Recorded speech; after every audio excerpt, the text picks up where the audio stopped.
Bharatiya Janata party की सरकार देश में आई और खासकर उत्तर प्रदेश में भारतीय जनता पार्टी सत्य भूल चुकी है।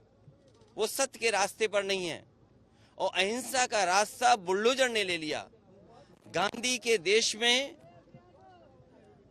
अहिंसा का रास्ता ही जिसका बुलडोजर ने ले लिया और फिर ईडी, सीबीआई, इनकम टैक्स।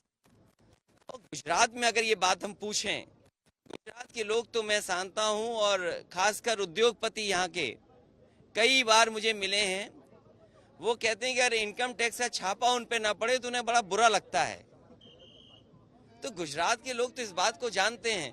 वो इनकम टैक्स, ईडी, सीबीआई, मैंने एक बार कहा कि ईडी है एग्जामिनेशन डेमोक्रेसी।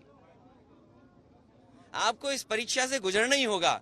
कम से कम बीजेपी कांग्रेस के रास्ते चल रही है। इस देश में जो परंपरा कांग्रेस ने डाली थी उसी रास्ते पे भारतीय जनता पार्टी चल रही है। भारतीय जनता पार्टी कोई नया काम नहीं कर रही। ईडी, सीबीआई, इनकम टैक्स से छापे मारना, और जो लोग छापा मारते हैं वही हश्र होगा जो कांग्रेस का हुआ है। अगर आज ये छापा मार रहे हैं तो कल बीजेपी के भी नाम लेने वाले लोग नहीं बचेंगे।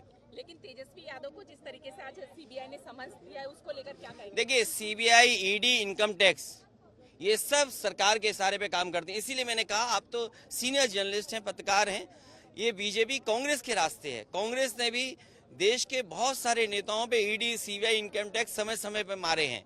उसी रास्ते पर बीजेपी है। तो बीजेपी कौन सा नया काम कर रही है? अगर कांग्रेस आज जमीन पर पहुंच गई तो कल बीजेपी जमीन पर पहुंचेगी।